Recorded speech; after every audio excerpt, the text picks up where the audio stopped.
네, 여러분 안녕하세요. 강필승입니다. 요양보험법 마지막 날입니다. 17번 먼저 풀어보세요. 네, 그럼 설명해 볼게요. 장기요양위원회에 대한 설명으로 옳은 것을 고르라고 합니다. 네, 이런 위원회는 또 주의 깊게 봐줘야겠죠. 설치 기능, 구성, 그다음에 운영에 대해서 나와 있는데요. 네, 정답은 일단은 1번입니다. 얘네를 세운 이유는요. 심의하기 위해서예요. 보건복지부 장관 소속으로 들어가 있는 거고요. 뭘 심의할 거냐? 장기요양보험료율, 가족요양비, 특례요양비, 요양병원 간병비의 지급 기준, 그 다음에 재가랑 시설 급여 비용, 그 밖에 대통령령으로 정하는 주요 사항 등을 심의하려고 있는 게 이런 장기요양위원회다라고 보면 됩니다. 그 다음에 구성에 대해서 물어보는 게 2번인데요. 위원장 1인, 부위원장 1인을 포함해서 16인 이상 22인 이하입니다. 제외한이 틀렸고요. 그 다음 계속 봐볼게요. 위원장이 아닌 위원들은요. 아래 호에 있는 자로서 보건복지부 장관이 임명 또는 위촉한 자로 하고요. 각각 동수로 구성을 해야 돼요. 요것도 중요하고요. 여기는 한번 보세요. 근로자단체, 사용자단체, 시민단체, 노인단체, 농업인단체, 자영단체를 대표하는 자, 요양기관, 의료계를 대표하는 자, 그래야 균형에 맞겠죠.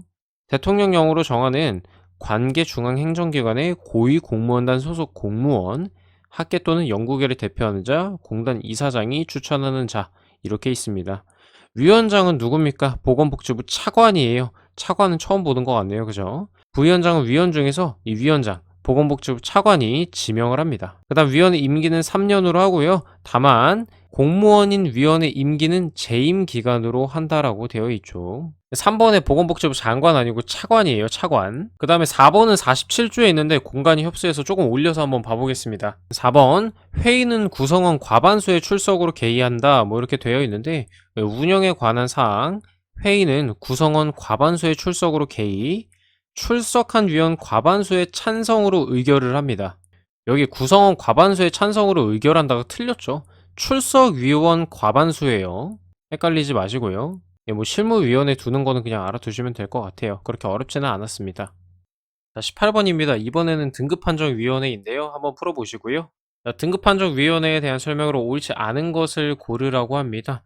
자, 위에서부터 그냥 쭉 읽어볼게요. 자, 52조인데요. 자, 설치, 장기요양 인정 및 요양 등급 판정을 심의하기 위해서 공단에 등급판정위원회를 둡니다. 말 그대로 등급 판정하는 곳이에요. 특별자치시, 특별자치도, 시, 군, 구 단위로 설치를 합니다. 다만 인구수 등을 고려해서 하나에 2개 이상을 설치하거나 2개 이상의 단위를 통합해서 하나의 등급판정위원회를 설치를 할 수가 있어요. 위원회는 위원장 1인을 포함해서 15인 위원으로 구성을 하고요.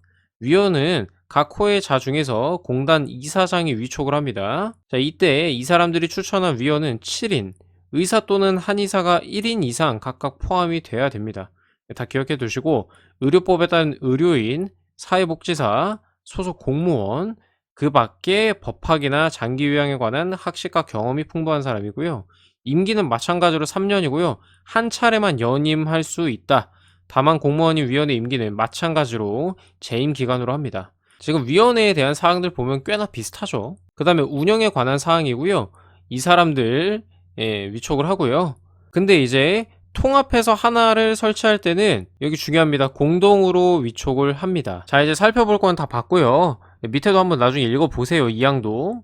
자, 1번 봅니다. 가족요양비, 특례요양비, 간병비 지급 기준 등을 심의하기 위해서 공단의 장기요양 등급 판정을 둔다. 이거는 앞에서 봤죠. 등급판정위원회가 아니고 장기요양위원회입니다. 그 다음에 2번 1인을 포함해서 15인의 위원으로 된다. 여기 사망. 그 다음에 임기는 3년으로 하되 한 차례 연임. 공무원이면 재임기간으로 한다. 네, 여기 나와 있고요. 그 다음에 위원장은 위원회 중에서 자치시장, 도지사, 시장, 군수, 구청장이 위촉을 한다라고 되어 있죠. 네, 그거는 여기 53조 1항에 나와 있습니다. 19번입니다. 심사 청구 및 재심사 청구에 대한 설명입니다. 한번 멈춰서 풀어보세요. 네, 풀어보셨죠? 설명드릴게요. 자, 제가 건강보험법 때도 말씀을 드렸는데 심사 청구나 재심사 청구는 굉장히 중요합니다. 그래서 꼭 잘 기억을 해 두시면 좋겠고요. 자, 55조 봅니다. 요양 인정, 등급, 급여, 부당이득, 급여 비용, 보험료 등에 관한 공단의 처분에 이의가 있는 자는 심사 청구를 할 수가 있어요. 그게 기본 사항이고 자, 처분이 있음을 안 날부터 90일 이내에 문서, 근데 이때 전자문서 포함한다는 거 기억하시고, 문서로 해야 되며, 처분이 있은 날부터 180일을 경과하면요, 제기를 못해요. 다시, 처분이 있음을 안 날부터 90일 이내에 문서로 심사 청구를 해야 되고, 처분이 있은 날부터 180일이 지나면 제기하지도 못합니다. 다만 정당한 사유로 할 수 없었으면요, 심사 청구를 할 수가 있습니다. 이렇게 단서 조항 있는 거 중요하게 봐두셔야 되고요. 그 다음 1항의 심사 청구 사항을 심사하기 위해서 공단의 장기유형 심사위원회를 둡니다. 이때 위원회의 구성, 운영, 위원회 임기, 그 밖에 필요한 사항은 대통령령입니다. 보건복지부령 아니고요. 자, 이걸로 1번이랑 2번 확인할 수 있습니다. 자, 1번이 1항에 해당이 되고, 자, 2번 이렇게 날짜 가지고 나올 수가 있거든요. 처분이 이루어졌대요. 그러면 심사 청구는 180일 이내에 해야 될 거 아니에요. 근데 6월 10일부터 180일 계산하면 11월 말 나옵니다. 당연히 12월 31일에는 정당한 사유가 없이 기간을 넘겼으면 심사 청구 제기할 수 없겠죠. 네, 그래서 얘도 맞고요. 그 다음에 저희는 56조의 2로 넘어갑니다. 행정심판과의 관계인데요. 얘네 관련한 절차는요, 행정심판법을 준용을 하는데, 재심사 청구사항에 대한 재심사위원회의 재심사를 거친 경우에는 행정심판법에 따른 행정심판을 청구할 수 없다라고 되어 있어요. 자, 재심사를 거친 경우에는 행정심판을 청구할 수 없다. 이렇게 기억해 놓으면 되겠죠?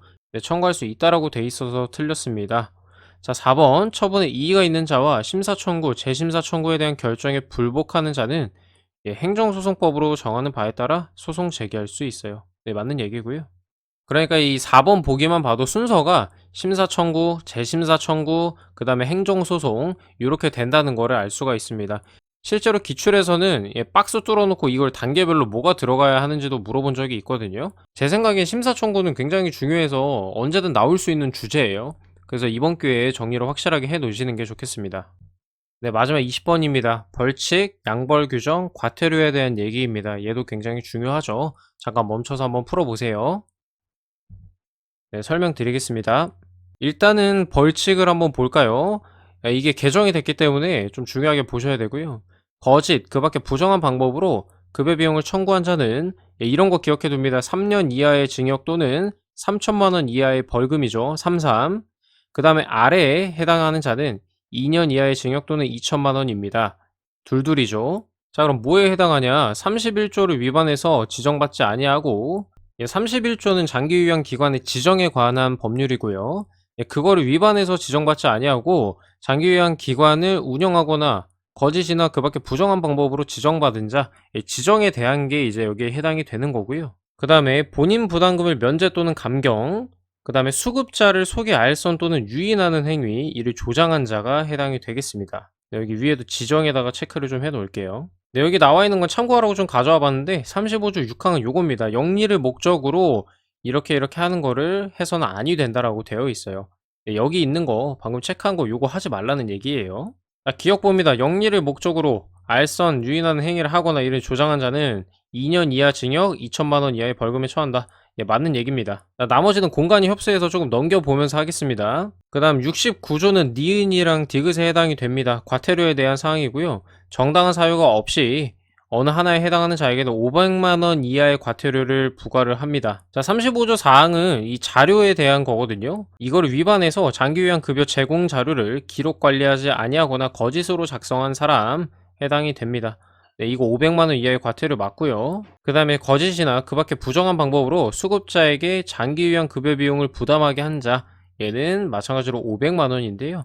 여기 1,500만 원이라고 되어 있어서 틀렸어요. 그래서 지금 기억이랑 니은 맞고 디귿 틀렸죠. 자, 리을은 68조 양벌 규정에 대한 사항인데요. 그냥 한번 읽어보겠습니다. 법인의 대표자, 법인이나 개인의 대리인, 사용인, 그 밖에 종사자가 그 법인 또는 개인의 업무에 관해서 67조에 해당하는 위반 행위를 한 때는 그 행위자를 벌하는 이외에 그 법인 또는 개인에 대해서 해당 조의 벌금형을 과합니다. 다만 법인 또는 개인이 그 위반 행위를 방지하기 위해서 상당한 주의와 감독을 게을리지 아니한 경우에는 그러지 아니한다. 네, 이거는 지난번에 그 장기유형 기간 지정에 대한 사항에서도 언급이 됐었던 문제거든요. 네, 그래서 여기 제가 계속 말씀드리지만 이런 예외 없이 같은 거 나오면은 틀릴 가능성이 높아요. 그래서 얘도 아니고요.